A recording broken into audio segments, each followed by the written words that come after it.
Guys, in today's video, I talk about how to fix Xwearer black screen problem. So the answer is easy. Just go to the settings and then scroll down to the apps section,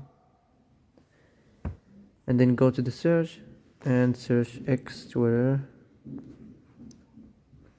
and next go to the storage, and here you will find this clear cache option. Click on it. Now you can go check it if it worked, and if it didn't, you can try to restart your phone or turn the Wi-Fi off and on, or the Bluetooth or the airplane mode.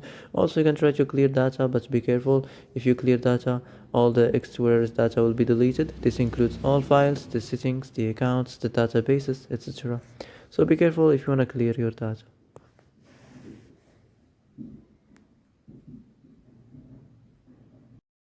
So that's it for today's video. I hope this is the answer you've been looking for. If you like this video, don't forget to like and subscribe, and see you in the next video.